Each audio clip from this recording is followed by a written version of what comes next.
Shalom, everybody. This is Reverend Edmund.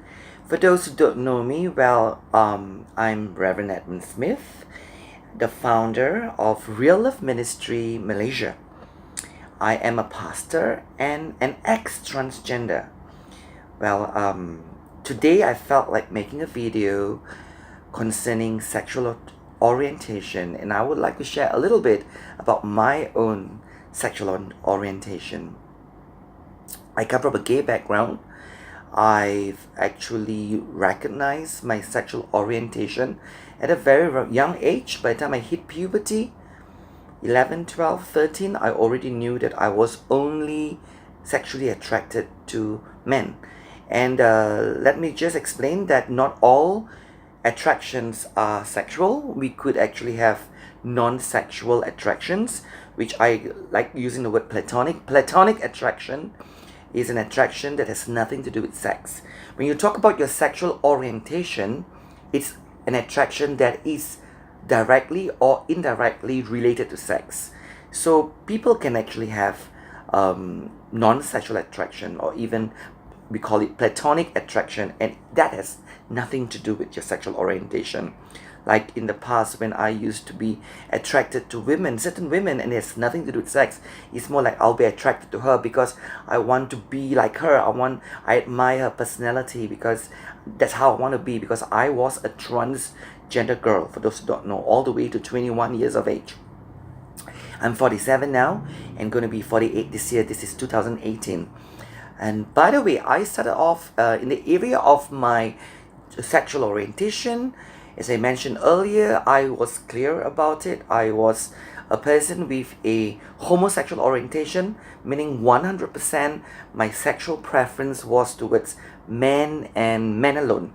And for those who do not know my story, I'm actually today married to a woman. I got married when I was 26 years old, while I still had a homosexual orientation. Yep. And I've made other videos about my marriage, how I've experienced sexual orientation change. Of course, there are those who don't believe that sexual orientation is changeable, and those of us who believe it is changeable, because people like me and many others, we have had experience of a change of sexual orientation. There are many types of sexual orientation. Some people don't even like to use the terms sexual orientation.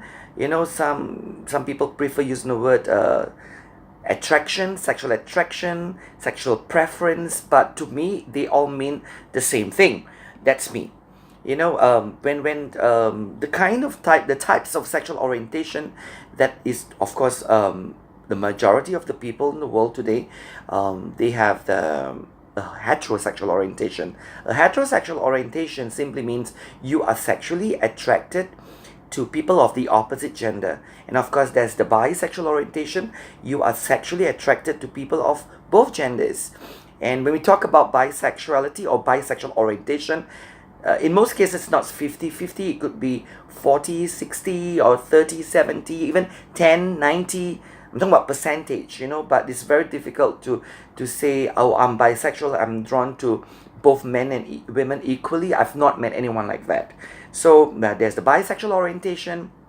There's also the homosexual orientation, which was my experience for the longest time of my life. I had a homosexual orientation. Even when I got married, I still had a homosexual orientation. And I'm married to a woman Amanda. She's also a pastor. Some of you know her. When we got married, I had a homosexual orientation. At that time, 1996, that's when we got married, 26 December. And at that time, she had an asexual orientation. The asexual orientation simply means you are not sexually attracted to anyone, for a certain reason. Sexual attraction is not part of you, meaning you are not attracted to people for sex in any sense. And she ended up developing an asexual orientation simply because of her childhood, of which she was sexually abused by male and female pedophiles, that has caused her to come to a place of believing and thinking that sex is wrong, sex is bad, sex is ugly. So she had this fear towards sex, and eventually as she hit puberty, yes, she was attracted to people, and I said earlier, but her attraction was totally platonic. She would just cringe at the idea of being sexually involved with anyone. But of course, she has experienced a change of sexual orientation. I have experienced a change of orientation. After getting married at 1996, she was 23, I was 26. 3 years down the road, she developed a heterosexual orientation, and then I experienced a change of sexual orientation 2 years after her, which is like 5 years after I got married. So what is my sexual orientation? So before I get to that big question which everybody's asking me, Reverend, what is your sexual orientation now? Is it bisexual? Is it heterosexual? Obviously, it's not homosexual, because if I still have a homosexual orientation, I will not be able to be sexually involved with my wife. Today we have 2 beautiful children. Angelica is 14 and Ethan is going to be 13. So if I have a homosexual orientation, it's impossible for me to be sexually involved with my wife. Of course, it's possible for a homosexual person to be involved sexually with someone of the opposite gender if they have a great mind, meaning they can imagine that that person is actually someone of the same gender. But that's not my case, because I don't believe in faking. I believe in being honest, and that's why I waited for 5 years after marriage before I got involved with my wife sexually. In fact, as I said earlier, 3 years after marriage, she has already been set free, or she had experienced a change of orientation. She went from being an asexual to someone with a heterosexual orientation. She was ready to be sexually involved with me. There was no pressure from her side, but I was not ready, and I don't believe in imagining my wife as a man and having sex with her. That would have been possible, I guess, but that's not my style. I believe in real. I believe in, not pretending. So I went on and from a homosexual orientation, and 5 years after marriage, I thank God for many wonderful experiences that led me into learning and unlearning, resolving of my issues. I've had many issues. I'm not saying I'm perfect now. I still have some issues to work on. We all do. None of you are perfect, So I came to a place of developing a demisexual orientation. So not many people are aware of this sexual orientation. What is a demisexual orientation? You can Google it up. A demisexual orientation is this. A demisexual orientation is an orientation that depicts this sort of attraction. You are able to be sexually attracted to someone, not based on their gender, not based on their physicality, but it's based on emotions. It's based on friendship. It's based on intimacy, emotional intimacy. So someone with a demisexual orientation, which I am today, is someone who is basically not sexually attracted to anyone based on their physicality. Unlike before, when I was a person with a homosexual orientation, when I see a man, of course the first thing I see would be his physicality. And if I find him sexy, I find him having these traits that in my mind it defines sexy or attractive, and I will be able to be aroused by even looking at him. Even without him opening his mouth, I would be able to think of him as a sexual being. I'd be able to fantasize about him. I'll be able to get an erection and all that. So I have moved so far away from that place into developing not a typical heterosexual orientation. What is a heterosexual orientation? A heterosexual orientation is someone who is able to look at someone else of the opposite gender and be attracted to him or her, in the area of sexuality. So I think, if I'm not mistaken, a lot of women are actually demisexual. It's spelled as demisexual. Because of course there are women who are typical heterosexual. They are able to look at men physically and be attracted to him. And not saying which is better or which is worse? If, to be honest, I thank God that I have a demisexual orientation, and and my attraction is based purely on emotions. Of course, I find my wife sexually attractive now, but it began with the emotional attraction. So I'm not able to be sexually involved with anyone unless I'm able to connect with him or her. Yes, if there is a emotional connection, there is love, there is being comfortable, and that's how I ended up being sexually involved with my wife 5 years after our marriage, which was about year 2000, at 2001 or year 2000, somewhere there. Yeah, we got married in 1996, as I mentioned earlier.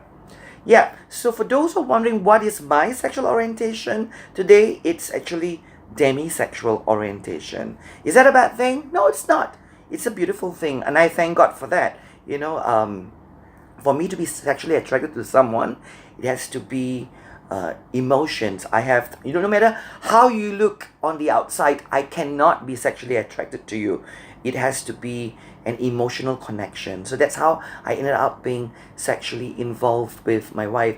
And the major, for those who are wondering, how did my sexual orientation change? It's because I resolved the trigger issues. The trigger issues are the three issues that I teach a lot about. I wrote about them in the book that I wrote. It's called the self issue, the vacuum issue, and the barrier issue. And it's also connected. One big factor that changed my sexual orientation is my deep platonic relationship that I shared with all the men in my life. Because when I decided to walk away from the gay lifestyle when I was 24 after breaking up with my third boyfriend, I decided to stay away from men, even though deep down I realized that I needed masculine love because I was never loved by men. But then God told me, the year after that was when I was 25. I walked away from the gay lifestyle after breaking up with my first boyfriend when I was 24. When I was 25, then only I became a Christian, a born-again Christian. Then God told me, no, you can't run away from men.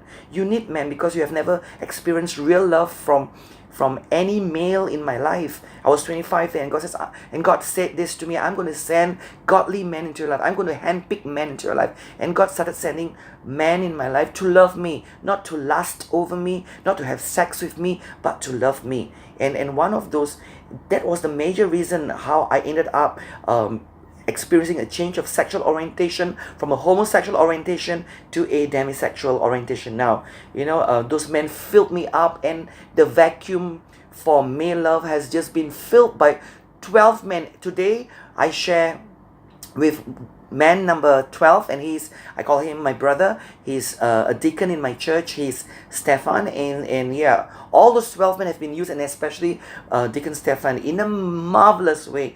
God has used them to fill me up with masculine love, and I realized that all those years I thought that I needed men to have sex with me. I needed their penis and all those warped, crazy ideas. That's not true. What I needed was them to truly love me, not touch and go and say I'm special, but truly, truly love me as how a little boy would want his daddy to love him.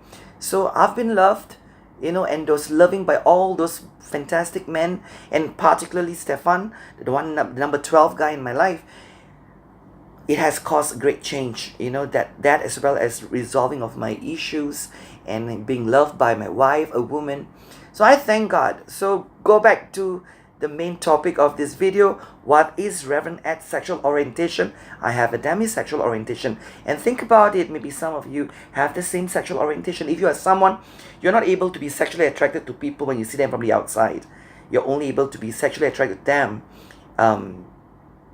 if you basically have an emotional connection after getting to know them, after tapping into their soul, then you too have a demisexual orientation. Anyway, I gotta go now. It's kind of a long video. Have a great day. Let's learn to agree to disagree. For those of you who watch this video and you feel that, hey, I don't get this. This is not my kind of agreement. Let's agree to disagree, and let's love each other. Let's move on in life. Shalom. Love you guys.